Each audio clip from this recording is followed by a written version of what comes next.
Thank you guys for inviting me to be part of your program today. If by chance you're one of the folks that will only make it through the first slide, these are the takeaways. So just remember slide number 1.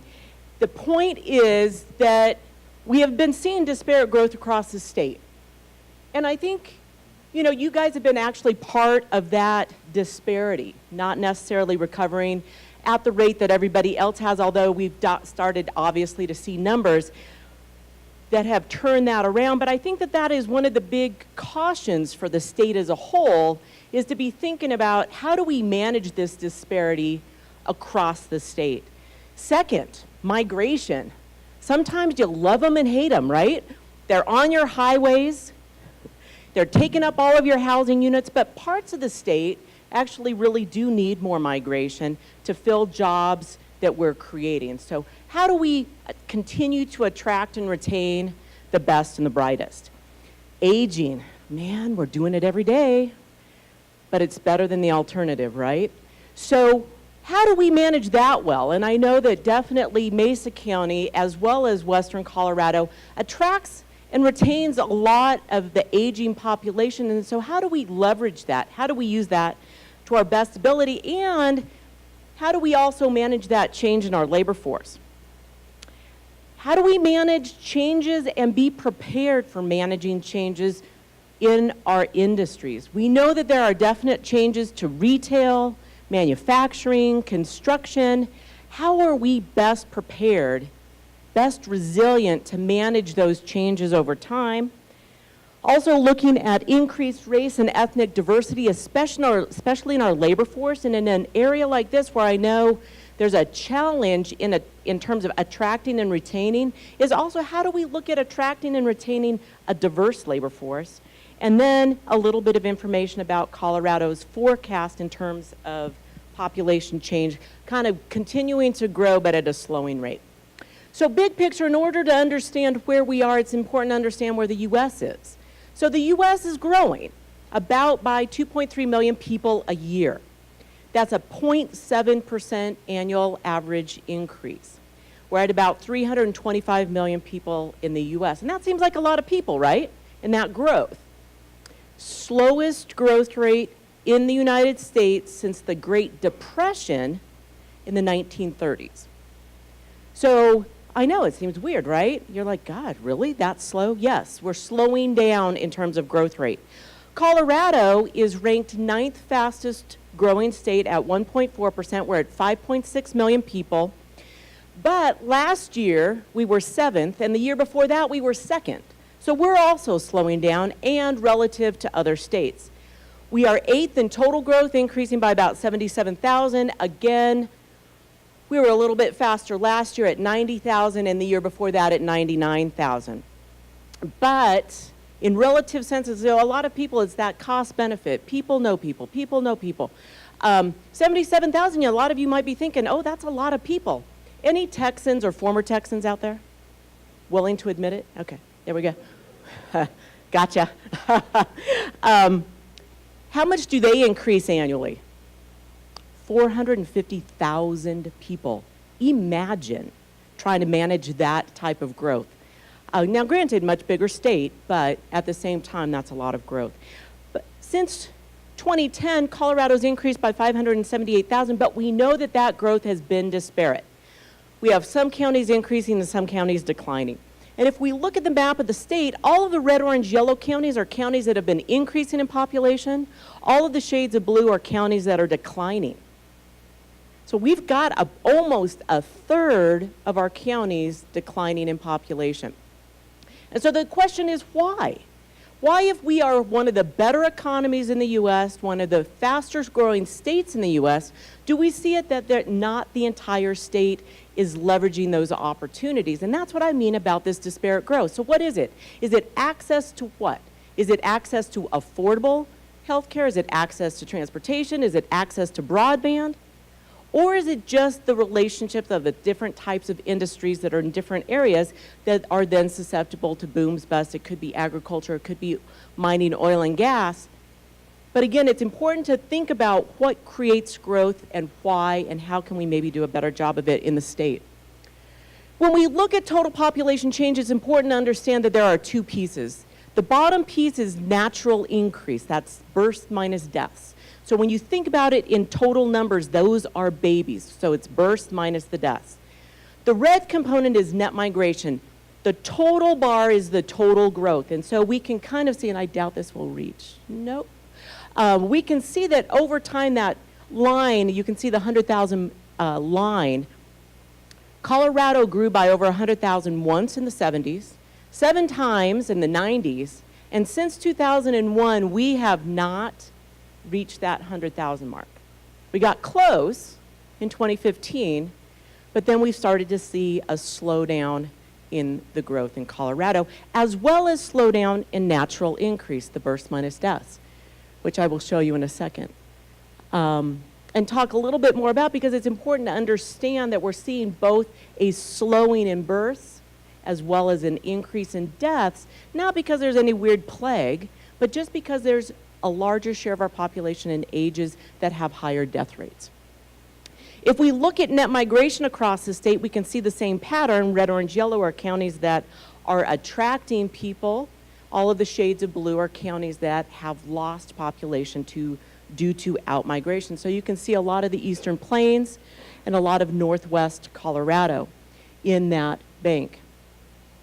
If we then also look at natural increase, the births minus deaths, this is maybe even a scarier picture or a more concerning picture. Again, red, orange, yellow are counties where you've got more deaths. Red, orange, yellow are counties that you've got more births than deaths. But the shades of blue are counties that have more deaths than births.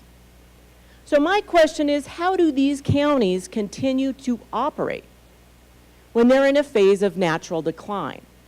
You still need to pay for roads, bridges, schools, other community services, yet you've got a smaller base. And we can see, especially again on the Eastern Plains, especially Southeastern Plains, San Luis Valley, but also starting up the Central Mountains, where we're starting to get into this phase of natural decline.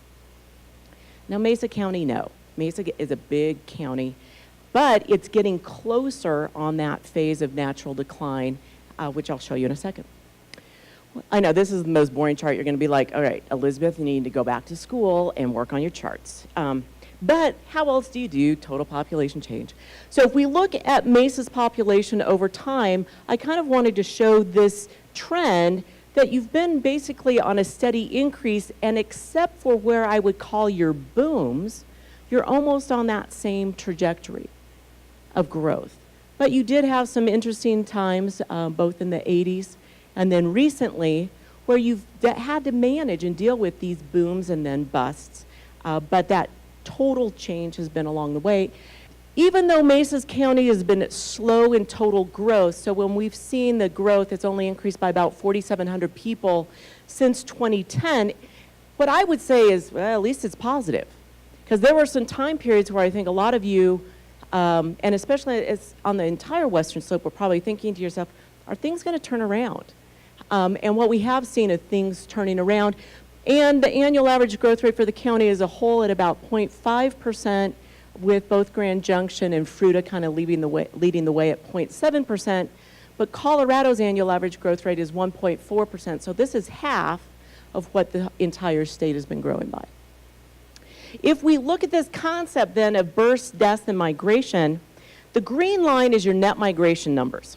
And so we can see how, well, that kind of looks yellow up there, how it really fluctuates over time. Definitely in the 80s, that huge out-migration during the oil and gas bust. But then you can see over time, this last one, not as much decline or out-migration, but definitely a couple of years. But the blue line are your births and the red line are your deaths. And what do we see? They're coming in, and they're only about 150 different right now between births and deaths. But if you look over time, when you have more migration, what happens a couple of years afterwards? Oh, you have more births. How'd that happen? Well, you attract young adults, and what do young adults do? They find other young adults, and then they create little adults.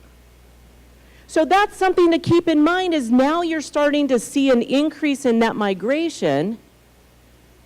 Beware schools, right? And I was glad to see that's on the program a discussion on the school district, because what do young adults want for their young ones? Good schools. So this is the best way to attract and retain a young adult, is by making sure that the school districts are in order to retain that family when they come. When we migrate people, this is just to emphasize it, we definitely attract young adults. This is ages along the horizontal axis. This is for the state as a whole. Definitely our bread and butter is that 22 to 37-year-old. 65 plus is kind of represented by that red line, but it's important to know that that is really, when we attract people to the state in net terms, they're young, and they're young adults. Where do we get them from? Biggest places: California, Texas, Florida, Arizona, and Illinois. Who do we lose people to? California, Texas, Washington, Florida, Arizona. So all we're doing is really trading people back and forth. And this really has more to do with size. These tend to be the largest states, tend to be the largest donors, and where you lose people to. In net terms, our net donors right now, or where we're getting our biggest buck from, is from Illinois, New York, California, Virginia, and Florida. I always wonder about that Florida thing. Any Floridians here? Yeah, look at that. We do have a couple. I just don't get that one. I don't understand what that love-hate attraction is with Florida. I just think Colorado and Florida is so different, and maybe that's it. Maybe it's the opposites attract. What's important to know is that when we're looking at migration, our flow in is anywhere between about 200 and 220,000 people a year. And our net out, our out migration, is about that 150,000. So we do have a fairly significant flow of people coming in and out of the state. Now, what does it look like for Mesa County? Well, this is Mesa's numbers, and right now that orange number is between 2000 and 2010, so that includes part of your boom. The biggest takeaway for you all, especially here in Mesa, is that you attract all ages. And that should be something that you note, and that you are proud of, and that you take advantage of. There is all age group, and I will tell you, not every county looks like this. There's a lot of counties that completely lose that 20 to 50-year-old. And you don't want to be there. Because that is the engine of your economy, is being able to attract and retain that young adult. Now, I know they're a little crazy when they're 20-ish, but that's when they move. And so you want to attract them at that 20th age, and then retain them and mold them and welcome them to your community, because then you'll keep them over time. If we look at just recent numbers of the types of folks you've been getting, it's broken down by age. So the blue component there is 65 plus, the red is the 18 to 64, and the yellowish color is the under 17. And what I wanted to note is that you are, again, and this is the most recent data, attracting all age groups. It's not, as some people say, yeah, all we're getting are older adults. I go, yeah, you're getting older adults. That's kind of sweet. But you're also getting middle adults, and you're also getting the kiddos. So that's an important thing to be looking at. This is even cooler. This is the migration flows in and out of Mesa County. And so all of those kind of red, orange, yellow are counties that you are attracting people from. All of the shades of blue are where you're losing people to. This is sweet. You know why? Look at your breadth. Look at how many people come to Mesa County from all over the U.S. Yeah, you get a lot of people from Colorado, and that's cool too. But look at your coverage in terms of the state. Not every county looks like this. And if we just look at your top 10, and I'm mentioning this in terms of donors and leavers from Mesa, is that if you know, for example, your biggest donors are Delta, Adams, and the Maricopas in Arizona, Denver, Carbon counties in Wyoming, Garfield, Jefferson, Montrose, Arapahoe, Larimer, if you're trying to, again, attract and retain a labor force, these might be counties that just happen to get a little advertisement about Mesa County or about your university. I mean, this, you already know you're attracting people from these places, so why not leverage that?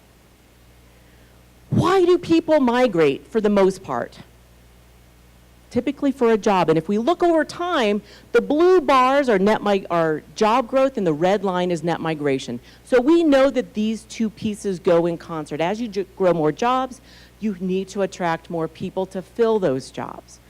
And as you've got slower growth in jobs, you tend to have a slower migration component.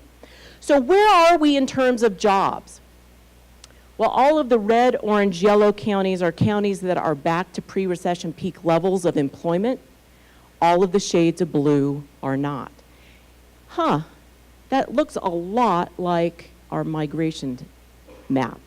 And so we can again see that even though the state is doing fairly well, that not all pieces of the state are doing well. If we look at Mesa County in terms of total employment, you can kind of see where we are. And again, the benefit here is that we've started to see this nice uptick.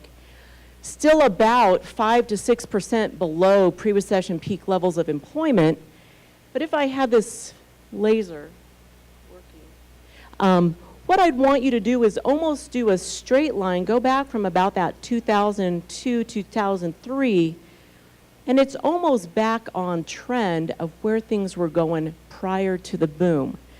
And I'm sure a lot of people have already thought about and discussed the fact that when you had that boom, that may have been a little unsustainable and challenging to manage the boom as well as challenging the bust.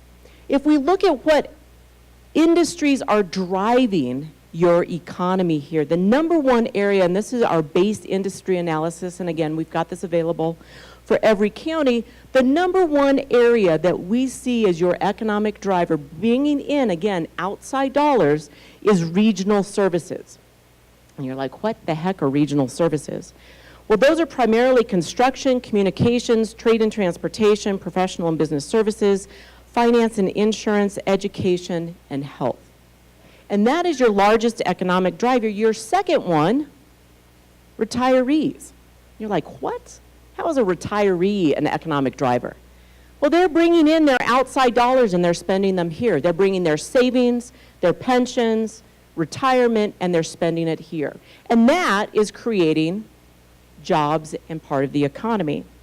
Then we've got tourism, government, and government is not local government, it's just state and federal. Agriculture, other households, which I'll explain if somebody has a question at the end. Manufacturing, and then mining, oil, and gas.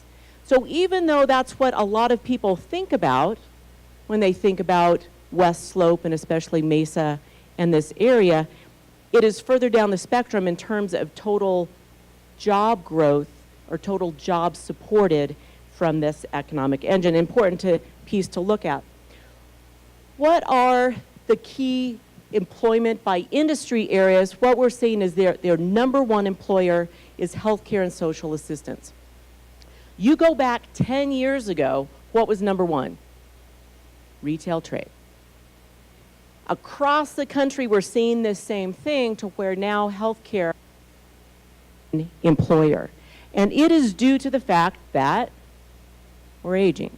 And so this is creating economic engine and employment. And what does Mesa County have? Great health services.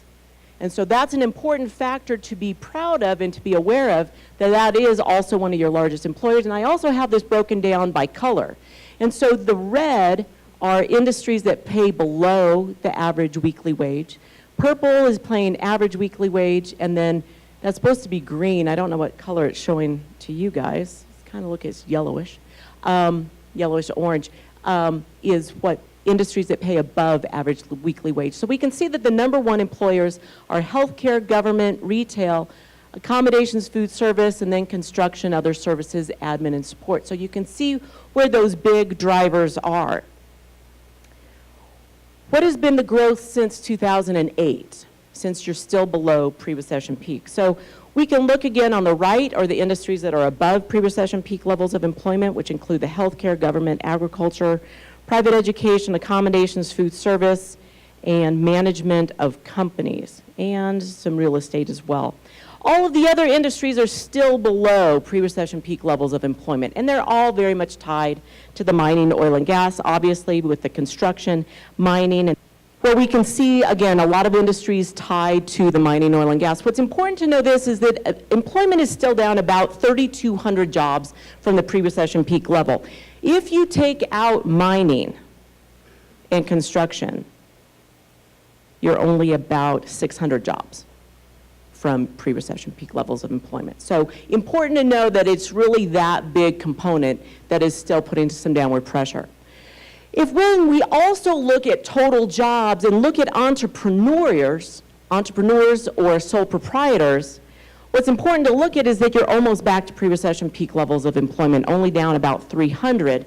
If we look at total, the bottom chart there shows your level of proprietor employment, and then the chart on the top shows which industries are greatly concentrated by those proprietors. And so we can see, obviously, agriculture is an important piece, the mining is there as well, financial activities, real estate, professional services are all in those top areas. So thinking about what creates an economic churn, a lot of times you start as an entrepreneur and then they create more jobs and more jobs. So looking at your entrepreneurial setup is important as well. And so what we can see is that that's actually driving a lot more of your recovery than maybe the total jobs as a whole.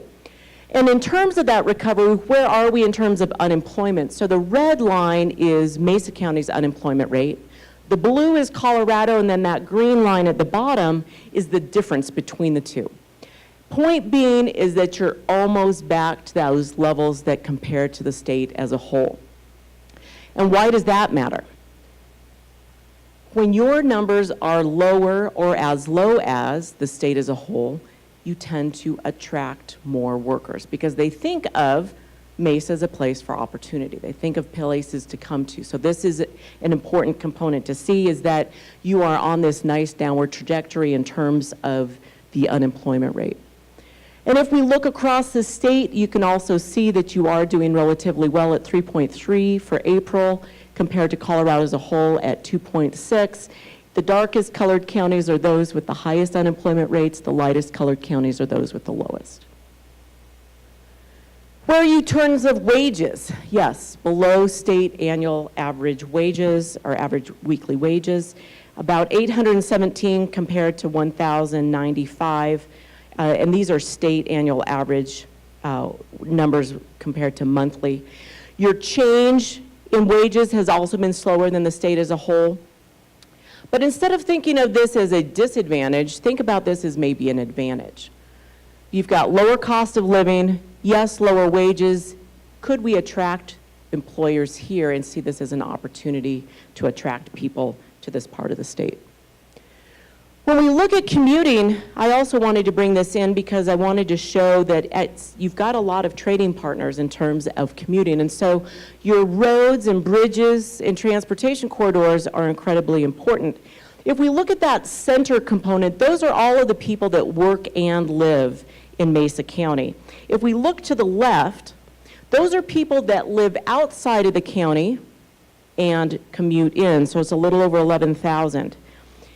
The part on the right-hand side are those people that live in the county and commute out, and that's about 12,000. So on any day, potentially, you could see about 22,000 people, 23,000 people commuting in and out of the county. And who is your largest trading partner? Garfield. So do we need to make sure that that road is working? Yep. Because you've got so many people coming in and out along that corridor. The other piece that's really interesting to look at are on that right-hand side. These are residents in Mesa that work elsewhere. And once you get past Garfield, what's the next county? Denver. No, people are not making that daily commute between here and Denver. That would be crazy. So what are they doing? Most likely telecommuting. That is another huge area to be thinking about, is that you guys have a great environment here, definitely less congested than the Denver metro area. As your broadband continues to improve, could you easily attract a lot of people that could be working here, living here, yet their job is in another place, and then they spend those dollars here? That's definitely an important economic benefit. This one is going to be harder to see on this picture here, but I also wanted to emphasize another important component is the fact that if we look at your cost of living, especially related to median home value, that the county is doing really well in terms of it's got about a 201,000 median home value, and this is an annual average over 5 years, so it might not be what we would typically see in, especially the gentleman that's going to present after me. Point being is that Colorado's median home value is 264,000, Denver's is 292,000.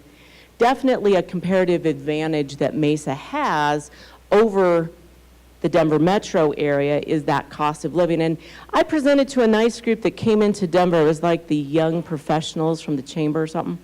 And I'm sorry if you're here because I didn't mean to slant, I just don't remember the absolute name of it. But they were talking about that there are communities here that it's like everybody moved in from Larimer County.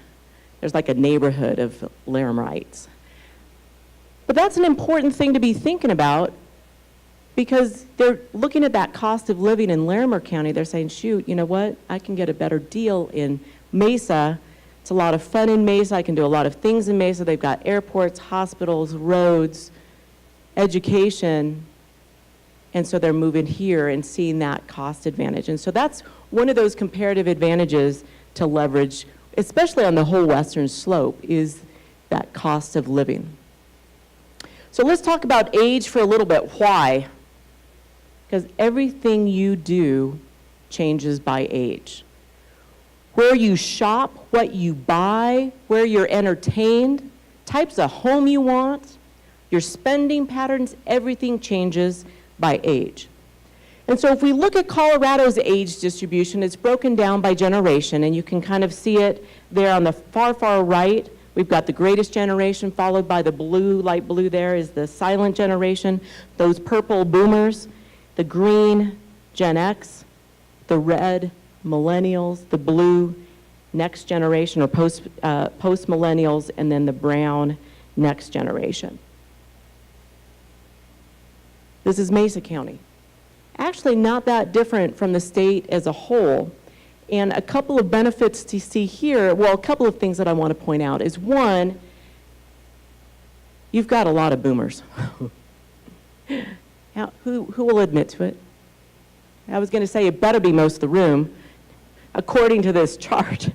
But then you've got a little bit of saddle on the Gen X. And so these are then that next group of kind of executive and higher professionals, because they're going to be a little bit later in the labor market. They're kind of like 37 to 52 is about their age group right now. These are people that could be taking positions from those boomers as they age out. And then you've got your millennials and your next generation. You see that spike right around 20. Those are your college students that you've got here in town.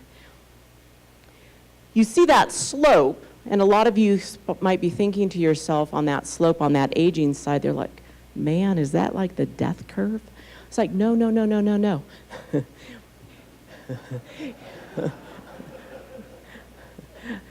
What it is the fact that over time, you've typically attracted young adults. And the big first group of young adults that you attracted were the boomers. And it's just taken them 30 to 40 years to get older. And so it's just before the boomers, there was really nobody here. And so you've got that stacking over time. Yes, there were people here, just not very many of them. True frontier, I like that, yes. So why are we aging fast? It's an interesting situation. We are one of the youngest states in the U.S., but we're also one of the fastest aging states in the U.S., and it simply is because we don't have a lot of people over the age of 65. We've got a lot of boomers. You've got a ton of boomers here. Our 65-plus population is forecast to increase by about 77% over the next 15 years, just between 2015 and 2030. Are we all of a sudden going to become an old state? No. Why? Because we attract youngins. Now, if you happen to be in a county that is not attracting youngins, well, you get old. Yeah, that's the way it works. So it's important to look at how do you migrate in and out people. If we look at them and I wanted just a way to look at our aging over time, in 1990 is our red blob there. And you can kind of find yourself on the age spectrum there. In 1990, I was about 25. And so I'm at that bottom of that first trough behind the boomers. And the next big blob is yellow or yellow-orange. That's 2010. I can see then myself, I'm at that next trough again behind that big blob of boomers, and then I was about 45. So we can see that aging over time, and we kind of need to look at this vertically in terms of what ages grew. But if we look at just between 1990 and 2010, what ages grew? The 45 to 64-year-olds. That was a huge group that grew, that increased. Then we also had a lot of growth in the young adults. Between 2010 and 2030, which is then that light blue color, we can see where are we seeing a lot of growth. 65 plus, which is on the right side of the black line, as well as that blob, that blob of blue. Who are those blobs of blue? Those are the millennials. Okay, we are migrating them into the state. They're in that prime migration age, and so we're migrating them here, and so you can see them in that blob. The big piece is that prior to right now, we have not really increased our 65 plus population. And so if we look at Mesa County, what age group is growing the fastest over the next 15 years? So just between 2015 and 2030. The 65 to 74 increasing by 50%, and the 75 plus increasing by 91%. How many of you out there in your business models are targeting older adults? 2, 3? Okay, you guys win. 4. 4 people targeting the fastest growing demographic in your area. They're going to do well. Because these are boomers, they do things differently than any other generation prior to this. They're going to shop differently, work differently, age differently, buy differently, and this is an important market to be looking at. Again, impacts across all spectrums. In terms of the community as a whole, my biggest question is, do you have an aging plan? The aging in Mesa County and along the western slope is going to impact the labor force, housing, income, health and disabilities, transportation, public finance. My question is, do you guys have an aging plan? Is there a hand? No hands? No hands anywhere? One hand. We've got a hand. Yes. So it's important to be thinking about an aging plan for your community because what? They are your second largest economic driver. And what is the best thing about an aging adult? Except for the fact that it's probably you or your family or your neighbors. They don't boom and bust. Yeah, no, there's not a huge economic multiplier. They're not like maybe oil and gas, but I can tell you they don't boom and bust like oil and gas. They are a nice, steady stream. And they create a lot of different types of jobs, primarily in a lot of healthcare, so that's why we've seen a lot of growth in that area, as well as accommodations food service, because they like to eat out and do things. So it's important to look at where these jobs are going to be growing to make sure that what? That you can retain the aging adult that has decided to live in the western slope. Because they're going to want the goods and services, but if they can't get them, they will probably leave. If we look at the economic impact from aging, each person over the age of 65 supports about a third of a job. And so that's a pretty important economic component. Forecast to increase from about 400,000 to increase from about 240,000 to about 410,000 by 2025. Top occupations, office, admin, sales, food, prep, healthcare, personal care aides, nursing aides, registered nurses. Yes, a lot of the jobs are in low-wage areas. So that is a challenge. Do we have the housing services for the people that need to be taking these jobs to take care of this economic driver. Also, a pretty big impact on our labor force. About a third, almost a quarter of our labor force, actually 37% of our labor force are boomers. A lot of them are aging out, and a lot of people, whenever I say this, say, no, they're going to be working forever. And I'm like, all right. They'll be working forever until about maybe 70, 75. Yes, will you see an 80-year-old? Yes. But will you see a lot at 55 leave? Yes. And so that is one of the biggest challenges that we've got in the state, is the fact that we've got this aging labor force. And that is what's creating a lot of the tightness. So we've got a lot of boomers. They're staying in the labor force because they want to or because they have to, but there's about 1 million of them that will be aging out. There's fewer Gen Xers. You saw that on your chart. There's fewer, especially in Mesa County, coming in. We're going to see this increase in demand because I'm going to retire. I'm going to need somebody to take my job, and then I'm going to spend my dollars here, and I'm going to create more of an economic multiplier. So we're going to be having this shortage of labor force for a while until we age kind of through this component. Participation rates are falling at the youngest end, and I think that that's one of maybe the most important components to take away from this, is that we've seen this falling labor force participation rate for young adults. We're seeing this tightening in our labor force because of the aging. So what do we need to do? We need to get these youngins in school. In school and then in jobs. And I want to know how many of you are engaging middle schoolers and high schoolers in your careers. Oh, good, there's more in this group. Which is the best way to make sure that you've got a future labor force, is to let them know what they can be when they grow up. And if you wait until college, that's way too late. Kind of if you wait until high school, anybody has a high school student? Have they lost their minds? If you wait till high school, that might be too late. You got to get them early in middle school when they still love you and attract them and retain them in the careers that you would like to build in the county and in the region. And this is just to show that labor force participation rate. So that says still experiencing growth, but it's slowing. So this is just my final slides.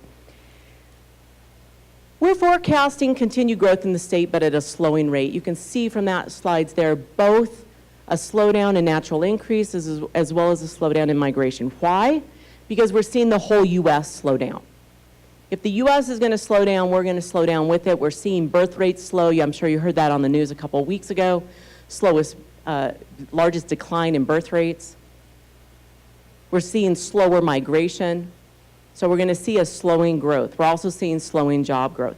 However, that being said, we're forecasting Colorado to increase from about 5.5 million in 2015 to about 8.5 million in 2050. Wait a minute, I thought I said we're slowing down. That's 3 million people. Yeah, it's 3 million people, but it's at a slowing rate. Where are we forecasting this growth to occur? Well, along the Front Range, where it's been happening for the last several decades, primarily. So if we take that 3 million people, about 2.5 along the Front Range, which you might cheer and say, oh good, they're over there. Of that 2.5, 1.5 in the Denver metro area, about 600,000 up north in Larimer-Weld, about 400,000 down south in El Paso, Pueblo, with that remaining 500,000 around the rest of the state, with actually the lion's share of that coming to Mesa. If we look then of that growth that we're forecasting for Mesa County, increasing from, you're right at about 151,000 right now, increasing to about 212,000 by 2040. So we're forecasting that increase both in jobs and population in this area. Why? Because we take your current industries, we look at what's growing in the state, we look at what's growing nationally, and we apply those shares also in Mesa County. So sometimes people say, well, how really, do you really think that's going to grow? It's like, all right, so nationally that's forecast to grow. So that's why we're forecasting this growth in Mesa County as well. Some of those biggest economic drivers of that growth, or biggest drivers of that growth, really are going to be actually in those retiree-generated jobs. You can kind of see both the growth and the percentage growth on that far right side. In terms of jobs, we're seeing both in retiree-generated jobs as well as resident service jobs, being those large growers, as well as then regional services and tourism falling in there as well. But there's always risks to that forecast, right? We don't know nationally what's going to happen with our immigration policies. It could stay closed or it could open back up. So that's going to be an uncertainty. Water, hugest uncertainty. We don't know if we're going to get another year like this. And certainly there's counties that have given us build out, especially on the Front Range, build out populations based on water. So people are already thinking about, yeah, we can only accommodate this many people. Housing, even though it's a little bit more affordable here, not as affordable in some other places of the state, but almost every community you go to, they say that there is a housing supply problem. Can that be a constraint to growth? Absolutely. Do we think Colorado could have grown more this last year if we had had the housing? Yes. Infrastructure, transportation, Colorado's got some work to do. State budget policy, Colorado's got some work to do. We've got some challenges in terms of aging, the labor force, and a prepared labor force. Will we continue to attract and retain those aging adults? Maybe. Definitely some industry changes in the mix coming up in terms of retail trade, manufacturing, construction. Are we ready? Are we prepared for those changes? Also in terms of natural disasters. They're calling it migration, disaster migration or climate migration. Three biggest trading partners are California, Texas, Florida. Where did we have some issues last year in terms of weather? California, Texas, Florida. So could we end up getting more people here? Yes. Could we have more fires here and lose people? Yes. More floods? Yes. So there's always an uncertainty in that component. So with that, hopefully I've given you a little bit to think about in terms of where things are going, that we see definitely that Mesa County and the Western Slope are on an upswing. There's a lot of things to take into account, a lot of things to be thinking about, and you know, we are excited to see these changes in Mesa County because, again, it's kind of this regional center on this west slope. So thank you guys very much, and I will be here for the rest of the day because I'm excited about the sessions the rest of this morning. Thank you very much.